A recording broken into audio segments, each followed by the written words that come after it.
Respected viewers, brothers and sisters in Islam, Assalamu alaikum wa rahmatullahi wa barakatuh. Welcome to another episode of Life from Karbala, where we inshallah will discuss with Sayyid Hossein Al-Qazwini the most emphasized topics within the Holy Quran. And as we mentioned yesterday in the previous episode, for the viewers who didn't get the chance to view the previous episode, we discussed the topic of orphans and what the Quran has to emphasize about that. But today, inshallah, we will discuss human life within the Holy Quran, the sanctity of human life within the Holy Quran. The verse states that he who takes a human life or performs corruption on earth, it's as if he's taken the life of the entire humankind. كأنما قتل الناس جميعا. It's as if he's killed all of human beings. Allah subhanahu wa ta'ala created humans. He put them on this earth. He gave human life for a purpose. As the verse that you recited, وَمَا خَلَقْتُ الْجِنَّ وَالْإِنسَ إِلَّا لِيَعْبُدُونَ. Surely I created humans and jinn only to worship. Now, of course, what does worship mean? Is it just the physical worship, as in pray, fast, and recite Quran, or for fulfilling Allah's goal in life, which can entail working, volunteering, serving humans? That's also a form of worship. Anyhow, Allah subhanahu wa ta'ala created humans with a goal in this life. For someone to come and take this human life away, this is a red line. This is a red line. Allah subhanahu wa ta'ala gave human life. Who is this person that can come and take this human life away? This is a major red line. Major red line. And today, my dear brother Ahmed and my dear viewers, perhaps this might seem very basic, very simple, that we know it's wrong to kill. We know it's wrong to kill. Of course, everyone knows this, not just Muslims, Jews, Christians, all world religions. In fact, you don't even have to be religious to believe that killing and murder is wrong. But today, we see a group of people that kill in the name of religion and in the name of faith, to the point that killing, murder, massacres, beheading, and burning alive has been associated with the name of Islam, because of a group of people that have hijacked the name of Islam, that act in the name of Islam and ascribe their acts and their deeds to Islam. This is why tonight we'd like to tackle this topic. The sanctity of human life. Is it really that the Quran the Quran encourages such behavior, to behead any human being, even if that human being hasn't committed a crime, just because of his faith, whether he's a Muslim or a Shi'i follower of Ahlul Bayt, or a Christian or a Coptic from Egypt? These human beings, their only crime is because they follow a certain faith, or they speak a specific language, or they're from a certain city. That's the only crime. They're being killed, beheaded, burnt alive in a very savage, barbaric way. We'd like to find out, is this encouraged in the Quran or not? We'd like to know this. The Quran that we read every day and we feel that it's holy, is this the Quran that we read and we believe that it's holy? Does it teach the behavior and actions of ISIS and other groups similar to ISIS, like Al-Qaeda, or not? This is what we'd like to find out tonight. That's actually weird, because some people actually say that Islam is the reason behind the violence that's occurring in the world. And that's actually sad to hear, because the person saying that has no knowledge of the religion, because in every chapter Allah subhanahu wa ta'ala, our God, is introduced to us as a God of mercy, as a God of compassion. And that's sad to see. But as you mentioned, من قتل نفسا بغير نفس أو فسادا في الأرض, whoever kills a person or causes corruption on earth as he killed all of entire human humanity. race. This verse is significant because it instructs us to not take away any life despite of the action or the hatred between one another. Because there's laws and there's rules that we follow, whether divine laws or laws made by humans.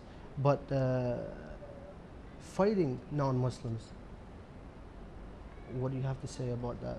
Fighting non-believers. First of all, I'd like to emphasize on one thing about this verse that we started off with. من قتل نفسا بغير نفس. He who takes a life, a human life. Notice the Quran does not say he who takes a Muslim life or a believer's life. And the verse is very general. من قتل نفسا. Any life. Any life. This entails a Christian life, a Jewish life, a Buddhist life, even an atheist's life, the life of an atheist. Who are you to take someone's life? من قتل نفسا بغير نفس فكأنما قتل الناس جميعا, as if he's killed the entire human race. Thus, we saw in the past year that Christians were targeted by ISIS. The Quran specifically states that he who takes any life, Yazidis in north of Iraq were targeted and they were killed. Christians in Mosul were killed. Does the Quran encourage this? The Quran stands against this. In Libya, if you remember, my dear viewers, if they remember, in Libya, when a group of barbarians from ISIS, they killed 20 Coptic men. Even in Egypt. And in Egypt. But this incident, I remember, and ISIS had a video showing 20 Coptic men. They had no crime whatsoever, except that their faith is Coptic. They're not Muslim. They're Christian Coptics. They were beheaded. The Quran says, "Man qatala nafsan bighayri nafs." In another verse, وَالَّذِينَ لَا يَدْعُونَ مَعَ اللَّهِ إِلَهًا آخَرَ وَلَا يَقْتُلُونَ النَّفْسَ.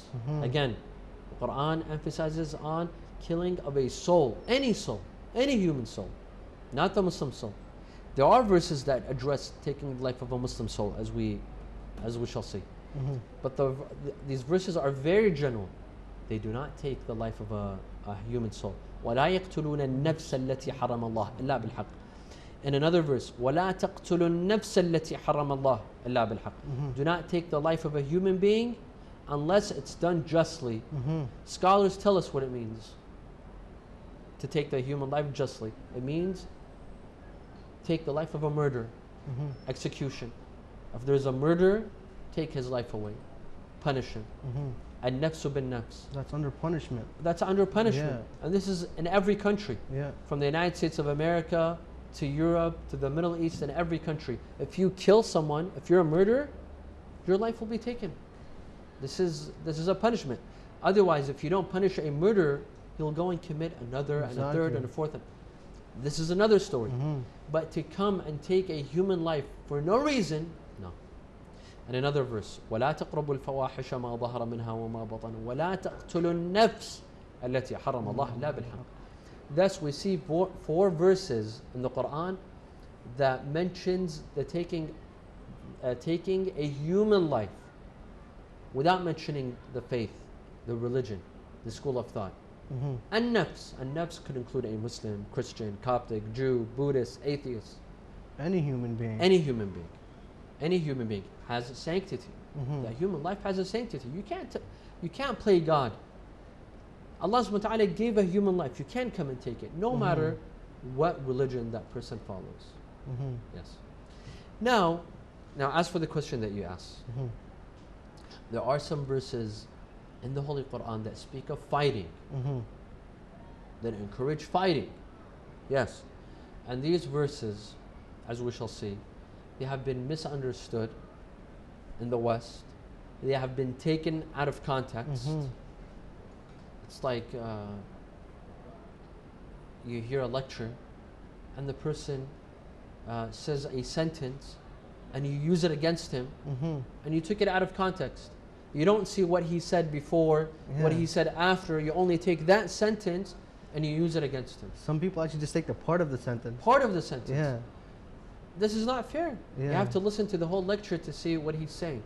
It's like a person who says La ilaha illallah. You cut the video at La ilaha and say, look, this is a disbeliever. Yeah, no. Well, listen to what he has to say after that. Yeah. He said, no, there is no God but God. There is no messenger except Muhammad sallallahu alaihi wasallam. You can't cut and paste whenever you like. There are some verses that have been misinterpreted and taken advantage of and taken out of context. And in the West, they call them the verses of the sword. Go on Google, go on Wikipedia, and put in the verse of the sword, and you'll get several articles. The verse of the sword. Even though we Muslims, we don't believe there's a verse called Ayat as-Sayf, or the verse of the sword. There are some that are purposely trying to degrade Islam and misinterpret Islam and make it seem like a barbaric religion. What are these verses? One verse says, قَاتُلُوا الَّذِينَ لَا يُؤْمِنُونَ بِاللَّهِ وَلَا بِالْيَوْمِ الْآخِرِ. Fight those who do not believe in God and the Day of Judgment. وَلَا يُحَرَّمُونَ مَا حَرَّمَ اللَّهُ وَرَسُولَهُ وَلَا يَدِينُونَ دِينَ الْحَقِّ مِنَ الَّذِينَ أُوتُوا الْكِتَابَ.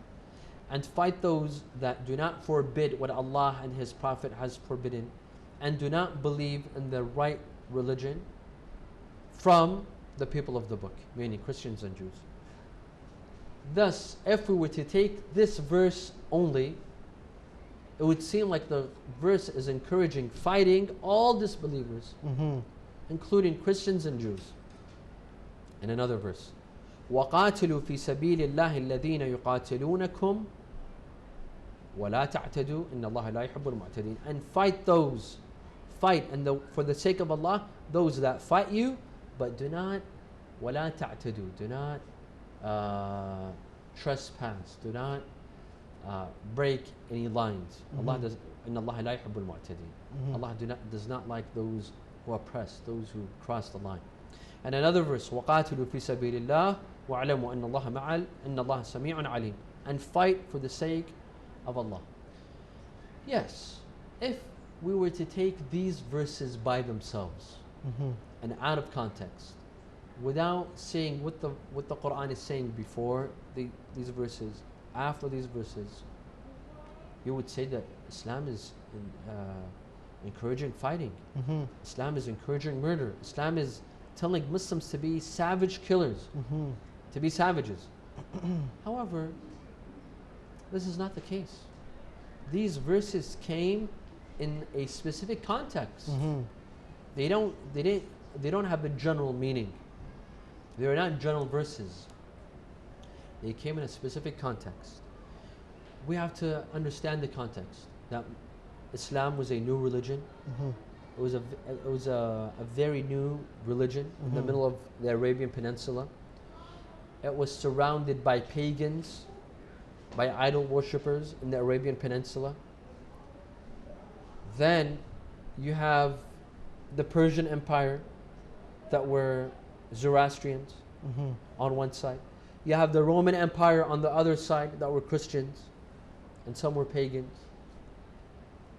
You have Jews in the Arabian Peninsula, in Medina itself, and in other parts like Khaybar, which is a couple of hours away from Medina.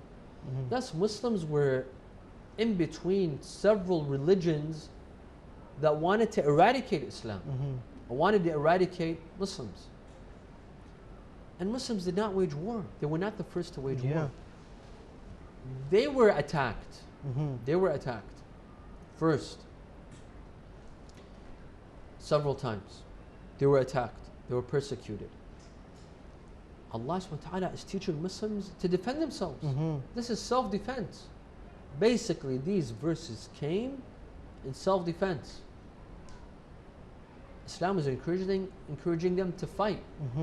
Right now, if any country is under attack, if any Western country is under attack, wouldn't the president of that country or the prime minister come, or the king or emperor, wouldn't that person come on TV and encourage the youth of that country to go and fight, to enlist in the army? Happen right now.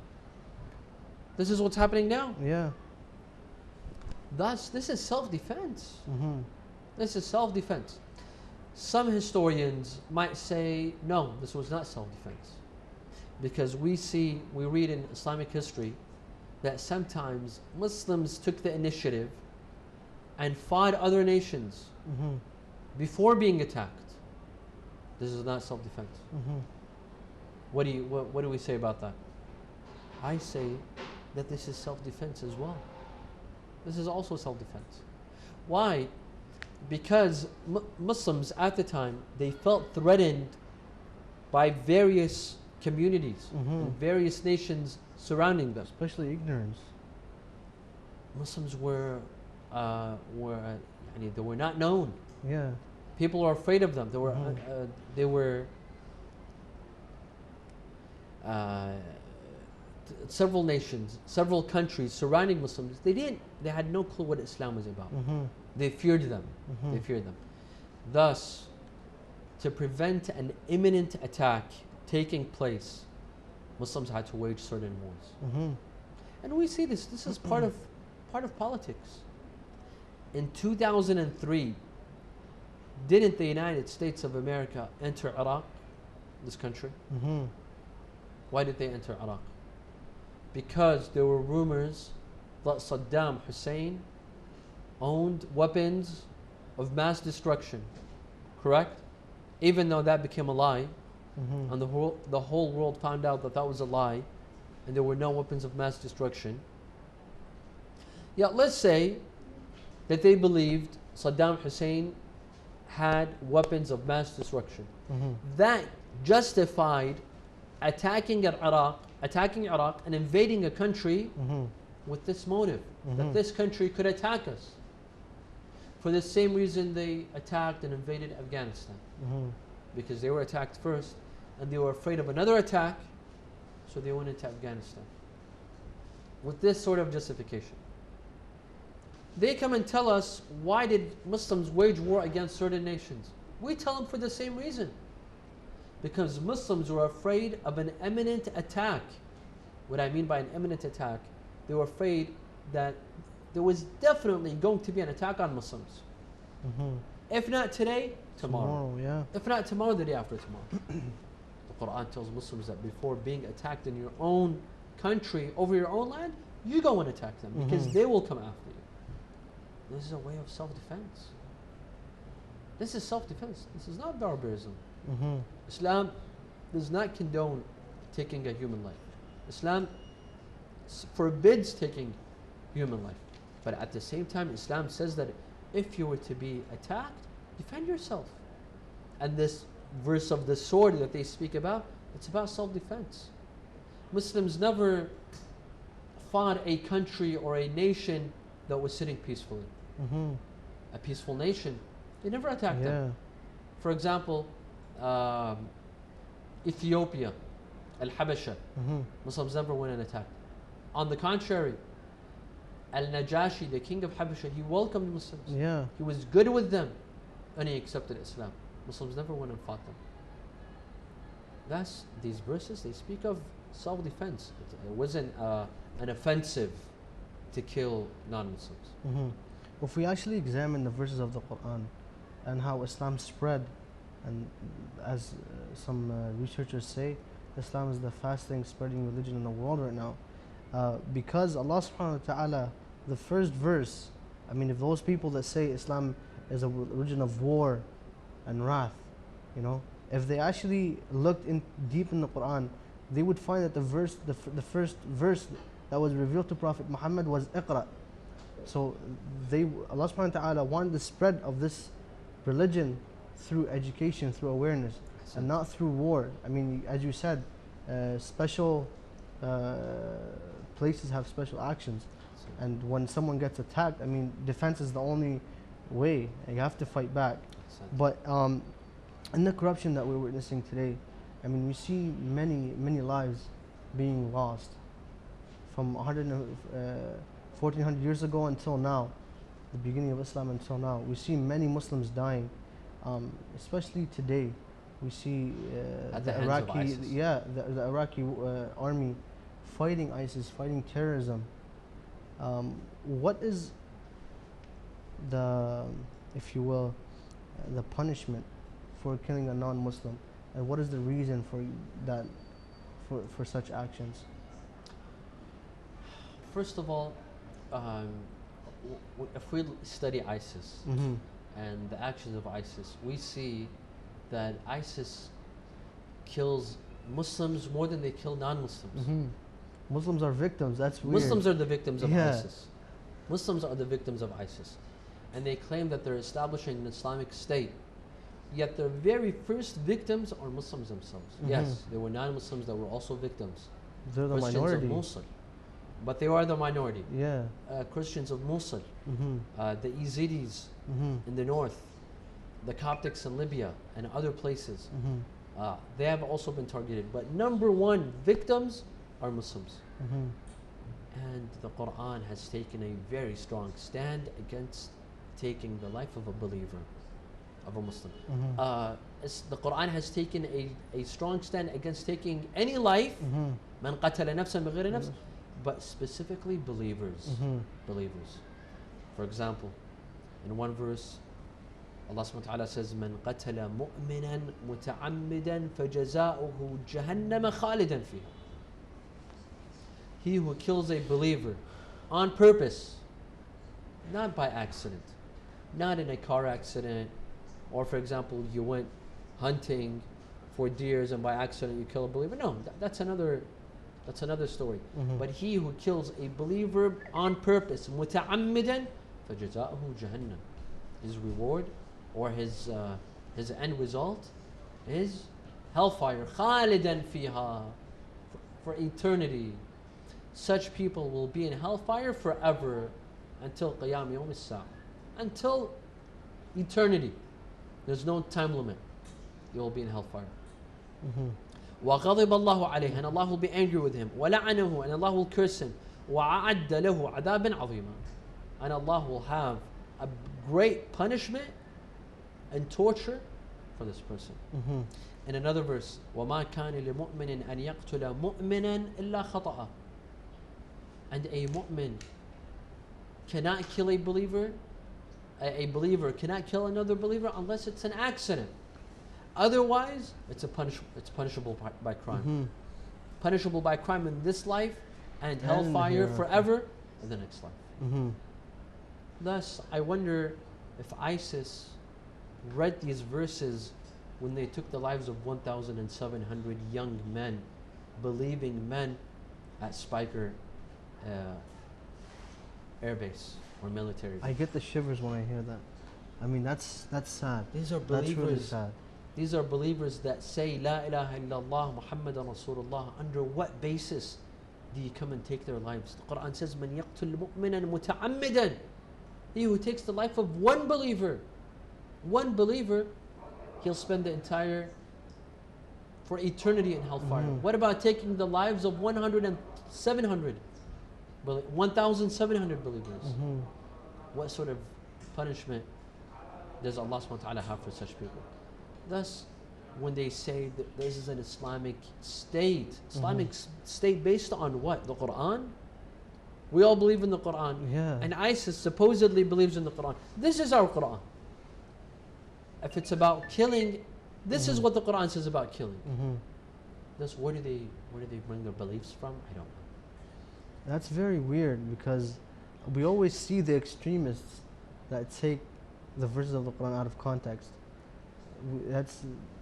I find that very. They give a very blind weird. eye to the other verses and they do. pick and choose as they wish. Yeah, but moving on to taking lives, we see Allah subhanahu wa ta'ala saying in the Holy Quran chapter 4, verse 29, where He says, do not kill yourselves, for verily Allah subhanahu wa ta'ala has been the most merciful to you.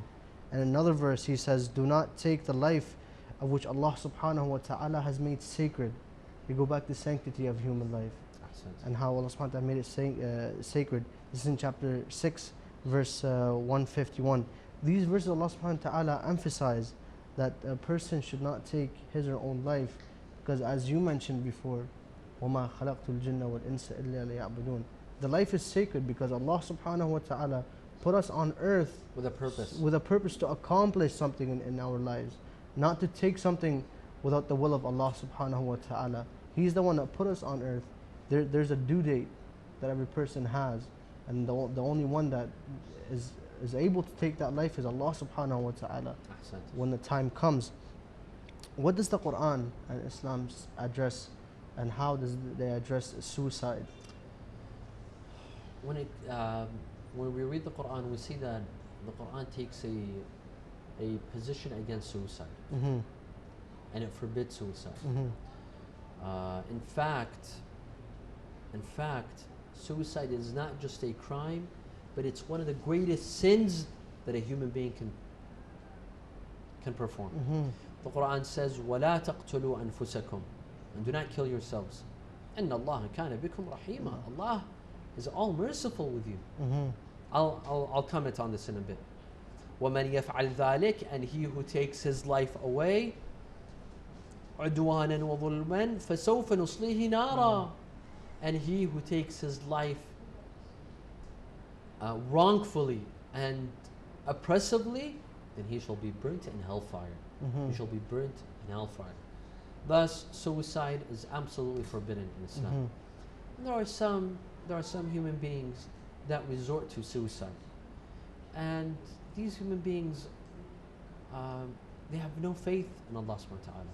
A person who has faith in Allah will never resort to suicide. Definitely. But it's a person who's lost the battle, who's reached a dead end in this life, who's overwhelmed with challenges and difficulties and problems, and feels that he or she can no longer continue with this life, so they take the easy way out. They feel that suicide is the easy way out. They're not brave enough to stand in front of life's obstacles and challenges and problems. And they don't have the faith to ask Allah subhanahu wa ta'ala to help them with these difficulties and challenges. Because who's the one that put these challenges ahead of us to test us? Allah subhanahu wa ta'ala. Thus, go to the one who put these challenges in front of you and ask for his help. Thus, there's no need to resort to suicide. Never. No matter how big the problem is, you don't need to take the way of suicide. The Quran has taken a strong position. And another verse, وَلَا تَقْتُلُوا النَّفْسَ الَّتِي حَرَمَ اللَّهُ إِلَّا بِالْحَقِّ, and do not take that life which Allah subhanahu wa ta'ala has given sanctity. This life could be someone else's life, and it could be your own life. Allah subhanahu wa ta'ala has given sanctity to life, to human life, whether it's yours or someone else's. Thus, suicide is forbidden in Islam. And on the same note as ISIS, as we're talking about terrorism and ISIS, we see that one of the tactics of ISIS is suicide bombings. I was reading in the New York Times a couple of days ago about a young man who's 17 years old, who traveled from London, from Westshire in London, or one of the outskirts of London. He came to Turkey, and from Turkey into Syria, and from Syria into Iraq, and he committed suicide. He was a suicide bomber at one of the checkpoints in Iraq, and he took several lives away. Is this correct? That's weird. Is this correct? I don't understand how a 17-year-old young man who should have so much energy, so much passion for life. You're living in the West, where everything is ready for you. Everything is set for you. You leave. You let someone brainwash you to come and take your life and take the lives of others. Where in the Quran does it say that it's okay for you to take your life as long as you're killing others? And killing who? Believers. Believers. And Muslims. That's weird. And they claim that after you kill yourself and killing over 100, you'll go straight into heaven. And you'll be dining with Rasulullah sallallahu alaihi wasallam. I mean, apparently to them, Rasulullah has a big restaurant, and he's dining every day with these lunatics, with these murderers. It's like they don't eat on earth. They're starving. They're starving. They're Yeah. waiting to have that lunch. I don't understand. This is ridiculous. Islam does not encourage suicide, Mm-hmm. even if it's in the battlefield, even if it's against the enemies. We don't Mhm. have this in the Quran where you could kill yourself, explode, and put explosives on yourself just to take the life. Is this Innocent people. innocent people? I mean, they have done nothing. So it's just weird. Absolutely. Going back to taking lives. I mean, the whole episode is about taking lives. But there's one part that actually hurts me when I talk about it, is abortion. I mean, some people say that you can take that life because the mother hasn't given birth to that baby yet. So there's no life, there's no soul. But the fact is that inshallah you discuss more, is that life isn't just when a person is giving birth. I mean, so if you can elaborate on that, Ahsant. inshallah. In the West, abortion is a very sensitive topic. Mm-hmm. And today, for example, we see in the United States of America that Democrats, for example, they're pro-choice. Mm-hmm. And what they mean by choice is the choice of a mother to commit murder. That's what they mean by pro-choice. They're about being pro and giving a mother the choice of aborting and murdering her fetus. It's a human life. We believe that a child, a fetus, Mm-hmm. maybe not the minute that it's conceived, but after several weeks, Mm-hmm. this fetus will have a human spirit. Mm-hmm. The heart starts pumping. The fetus begins moving. After maybe in the third month or fourth month, this fetus will have a human life. Mm-hmm. Proof of that, it starts moving. You could hear the heart pumping. Mm-hmm. There's a heartbeat. That's a human life. In Islam, there's absolutely no difference between a 3 or 4 month old fetus and a 3 or 4 years old child or a 40-year-old child. In Islam, they're all the same. They're all the same. Mm-hmm. Killing a 40 Old man. a 40-year-old man. I'm sorry. I'm sorry. Well, some 40-year-old men could be children. Could be children They as could well, behave yeah. as children.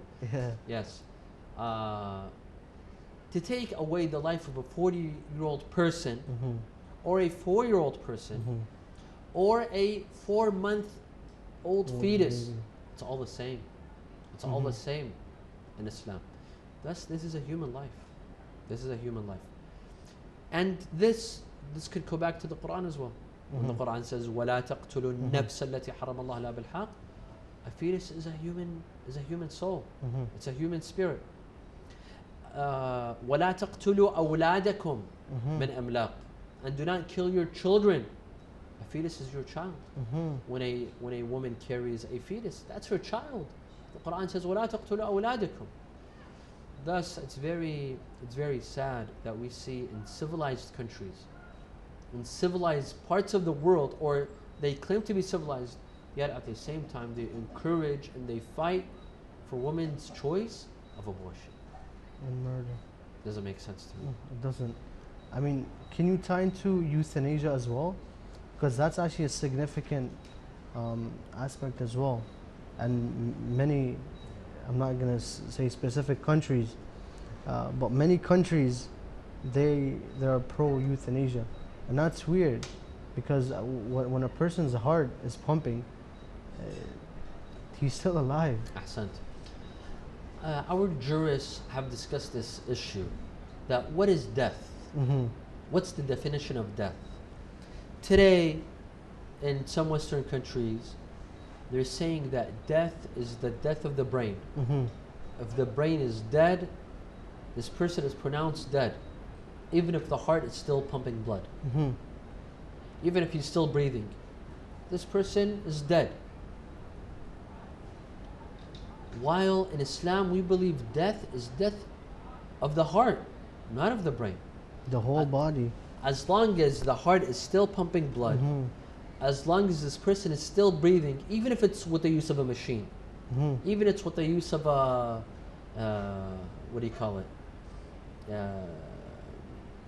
The machine, life support machine, the life support machine, but the heart is still pumping blood. For you to come and pull the plug on this person, that's murder. In the eyes of Islam, in the eyes of Allah, and in the view of Islam, this is murder. You can't take this person's life. They'll tell you, well, this person is suffering. This person is suffering. This person is a vegetable. This person is the same as a couch. You only see him breathing, but he doesn't feel anything. He's never going to recover. Who are you to decide? Yeah, and the sad part is that they actually say we're having mercy on him. I mean, let's have mercy on him by pulling the plug. I mean, who are we compared to the most merciful? Who put him in the... They're playing God. I don't understand. They're playing God, and they're pulling the plug on a human being who has a chance of coming back to life. They say that he has absolutely no chance. They say brain stem death is when a person is completely brain dead and has no chance of coming back. I say, okay. But that's what you think now. Every year you come up with new results. Every year you come up with new research. This story of brain stem death, this is about 30, 40 years old. Before they hadn't discovered it. Well, maybe in about 20, 30 years from now, they'll discover a cure. Yeah. For those that are brain dead, as long as they're breathing, but they could come back to life. So why take this human life? This is also a form of murder, and Allah and in Islam we stand against it. Inshallah. So time of the episode is inshallah coming to end. We'll continue the discussion tomorrow, inshallah. Respected viewers, brothers and sisters in Islam, I would like to thank you for tuning in and watching in the next episode. And if you would like to join us in our discussion by asking Sayyid Hossein Al-Qazwini any question, you can log on to the social networking websites at Instagram, WhatsApp, Telegram, Facebook, Twitter, whatever you like, you can pick and choose. And at Imam Hussein 3 TV. And if you don't get to watch this episode, you can log on to our YouTube channel at Imam Hussein TV 3. Wassalamu alaikum wa rahmatullahi wa barakatuh. Assalamu alaikum Sayyidina. Alaikum assalam wa Inshallah. rahmatullah.